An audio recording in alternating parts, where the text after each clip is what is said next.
Halo Sobat Lentera, kembali lagi di Lentera episode ketiga. Kali ini kita akan membahas tentang isu-isu budaya dan juga sosial yang ada di Bali. Untuk itu, mari kita saksikan.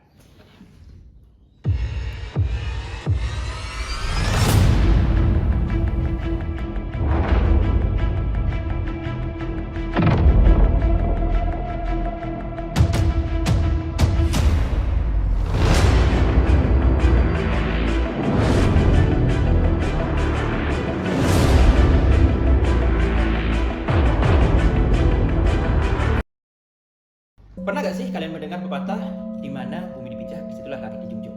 Pepatah yang mengajarkan kita tentang bagaimana keberagaman dan bagaimana cara kita untuk tetap menghargai kebudayaan yang ada di sekitar kita.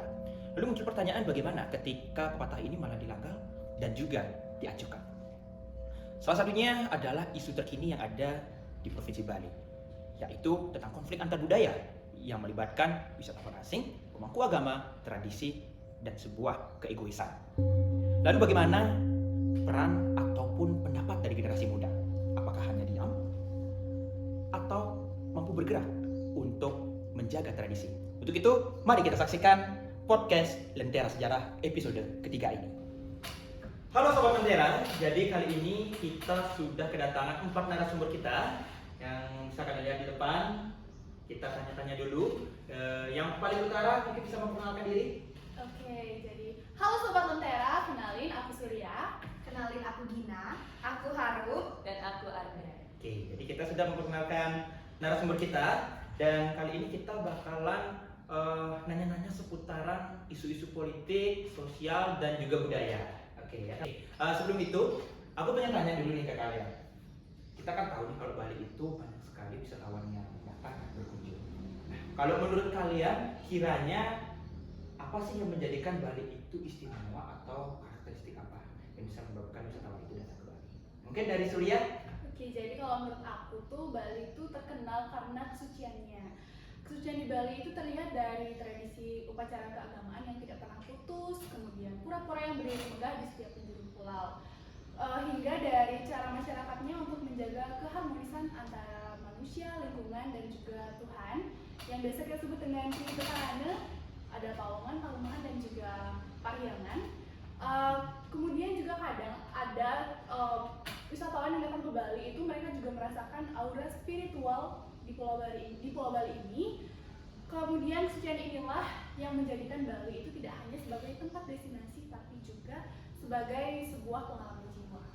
Oke, ada kesucian. Nah, kalau dari Gina, apa ini? Oke, baik. Tadi kan dari Surya itu kesucian. Nah, dari aku sendiri itu bisa menilai bahwa apa sih yang bisa melihat Bali itu istimewa di dunia ini kan. Jadi kita bisa menilai dari segi tradisinya gitu kan. Nah, Bali itu memiliki tradisi yang unik yang membedakan dengan pulau-pulau lainnya. Seperti banyak sekali masyarakat-masyarakat di Indonesia khususnya itu memiliki agama mayoritasnya itu Islam. Tetapi keunikan di Bali tersendiri yaitu bagaimana Hindu bisa tetap terjaga di sana.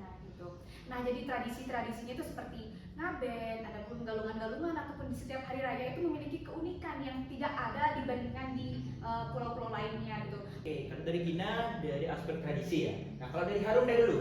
Kalau dari aku itu adalah budaya. Kenapa aku bilang budaya itu menarik di sini? Karena pertama kali wisatawan itu tahu orang Bali itu pasti karena budayanya orangnya ramah-ramah seperti itu. Terus itu kayak menjadikan masyarakat Bali itu otentik seperti itu. Oke, tadi ada kesucian, ada tradisi, ada budaya. Nah, yang terakhir kalau menurut Kak Arda nih? Oke, jadi kalau menurut aku, tadi kan sudah banyak banget ya, di sana juga kita sudah bisa melihat bahwa keistimewaan dari Pulau Bali itu adalah keberagaman. Nah, mungkin pulau-pulau lain tuh kayak provinsi lain kayak gitu juga punya keberagaman ya. Namun beda halnya dengan Bali. Nah, kalau Bali ini dia memiliki beraneka ragam baik itu agama, kemudian tradisi yang sempat dibilang tadi, kemudian juga budaya, kemudian juga tentunya tempat wisata sih ini yang sangat beragam ada di Bali seperti itu ya. Dan perlu juga sobat ketahui bahwa kekayaan seni ini juga merupakan salah satu keanekaragaman yang ada di Bali. Indonesia yang menyajikan keberagaman baik itu dari segi agama dan juga dari segi pariwisata seperti itu sih. Oke, jawabannya keren semua ya. Dari aspek budaya, kesucian, tradisi, bahkan ada yang menyebutkan dari aspek keberagaman. Nah, mungkin muncul pertanyaan ya, bagaimana jika keberagaman ini malah menimbulkan tantangan atau sebuah konflik ya. Dan kebetulan isu-isu di akhir pekan ini memang ada isu tentang keberagaman. Tapi sebelum itu kita tahan dulu, kita saksikan dulu video konflik yang menyangkut tentang keberagaman. Untuk itu kita lihat. Call. Mama chala rahi hai. Call the police. No problem. Hello. There it is written for puja. You can go inside. Yes, but in I have come for puja. but in there, I will pray the God here. but in there. Why? Okay. Why there? Why you make a picture?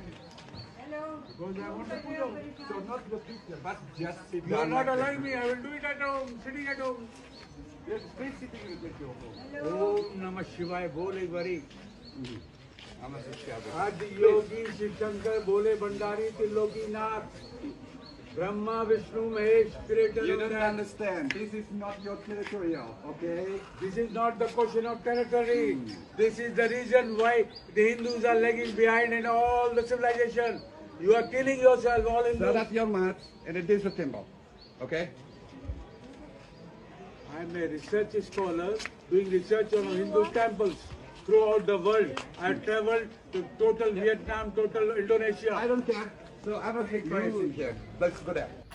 Oke, Sobat Lentera, jadi itulah tadi video konflik ya yang sempat viral akhir-akhir ini di Provinsi Bali. Nah, itu kita tanya-tanya dulu ke narasumber, menurut kalian apa sih pendapat pertama kalian tentang permasalahan tentang keberagaman yang tadi?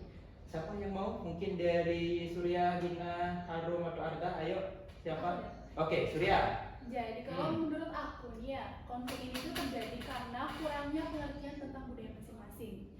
Turis India itu mungkin merasa kalau aturan di Bali itu tidak sesuai dengan aturan yang biasa dia laksanakan di budayanya sendiri itu, tapi dia lupa kalau dia itu sedang berada di Bali, sehingga seharusnya dia itu mengikuti aturan yang ada di tempat di mana dia berada. Oke, jadi itu pendapat dari Surya ya.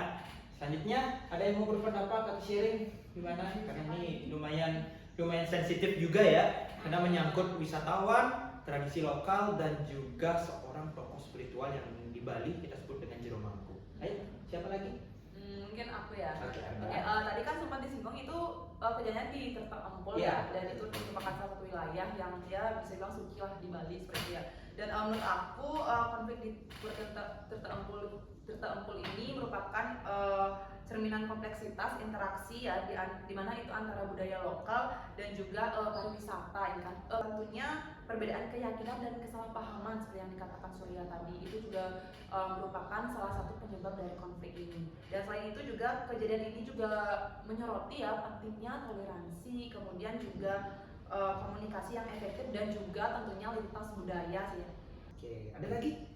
Ayo, lanjutkan Mungkin saja. dari aku sendiri yang menangani. Jadi tidak jauh beda seperti apa yang dikatakan oleh Surya dan juga Arda. Nah, konflik terkait wisatawan turis India yang datang ke Tirta Empul, di mana dia itu memiliki konflik dengan Jero Mangku di sana.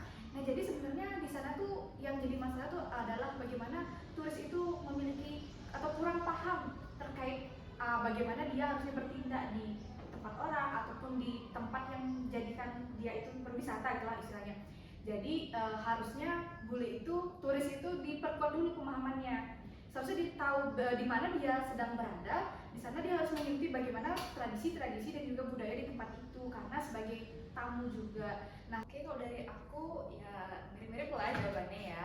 Jadi intinya itu adalah hal itu terjadi karena kurangnya pemahaman antara dua budaya tersebut, karena turis tersebut dari India dan kita ada di Bali, namun kita menganut agama yang sama yaitu Hindu, namun karena tata cara bersembahyang yang berbeda, jadi dia menganggap bahwa dia tuh berhak juga untuk bersembahyang dengan caranya dia di tempat kita seperti itu. Sangat beragam sekali ya Sobat Lentera, ada yang menyebut tentang toleransi, keberagaman, dan bagaimana cara kita berwisata di daerah-daerah yang mungkin tidak menjadi tanah kelahiran kita, namun kita juga semestinya menjunjung ataupun menghormati tradisi daerah tersebut.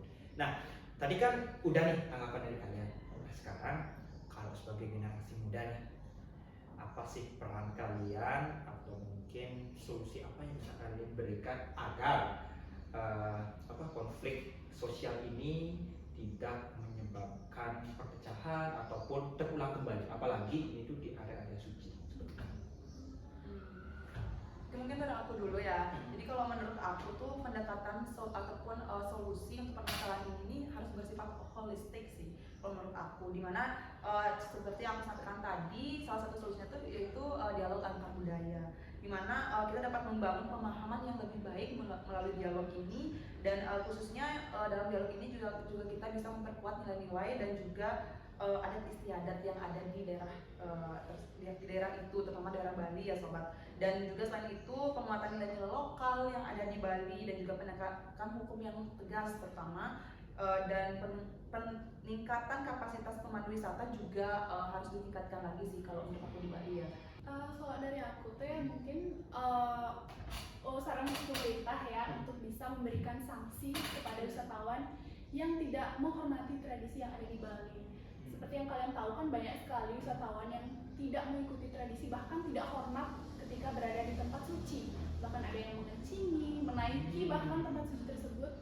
Jadi saya berharap kalau pemerintah itu bisa memberikan sanksi yang tegas untuk wisatawan yang tidak menghormati budaya Bali agar kejadian seperti ini itu tidak terulang lagi. Jadi Sobat Lentera, itu tadi pandangan generasi muda tentang konflik yang ada di Bali dan juga hal apa yang bisa dilakukan oleh generasi muda untuk mencegah ataupun agar tidak terulang kembali konflik itu. Nah, untuk yang terakhir nih, pesan kalian dong untuk baik dari wisatawan ataupun untuk generasi muda, dan terutamanya jangan sampai keberagaman ini yang justru harusnya memberikan manfaat malah memberikan perpecahan ataupun sebuah konflik. Ya. Singkat saja. Ayo siapa? Jadi Ya, yang mau boleh mulai? dari aku ya. Oke, dari Gina. Jadi kita sebagai generasi muda ada pun pesan yang ingin Gina sampaikan gitu kan. Jadi sekarang kan di tengah maraknya era globalisasi yang sedang menggempur nih kan, bahwa kita memahami bahwa budaya kita itu milik kita sendiri. Jangan sampai budaya-budaya yang ada di daerah kita di Bali khususnya itu terpengaruh oleh budaya-budaya asing. Nah, jadi pesan singkatnya itu keberagaman itu bukan menjadi penghalang bagi kita, namun di sana itu juga menjadi alasan untuk kita lebih baik, untuk alasan untuk menjadikan Bali itu lebih maju, dan juga kita harus tetap menjaga toleransi antar sesama kita. Lanjut dari siapa? Oke, Ayo. dari aku pesan untuk generasi muda itu hargai keberagaman sebagai kekayaan bersama. Jadi kita tahu Indonesia itu sangat beragam sekali, ada suku budaya, agama yang sangat beragam. Jadi generasi muda perlu memandang hal ini bukan sebagai tantangan atau ancaman, tetapi sebagai peluang gitu untuk belajar dan berkembang. Seperti Dari aku ya, kalau dari kasus Tirta Empul yang tadi itu, pesan yang bisa kita ambil adalah pentingnya menjaga budaya dan tradisi di tengah keberagaman. Jadi hal ini tuh mengajarkan generasi muda bahwa mempertahankan budaya bukan berarti menutup dari keberagaman, melainkan menunjukkan nilai-nilai luhur dengan cara yang bijaksana dan ramah.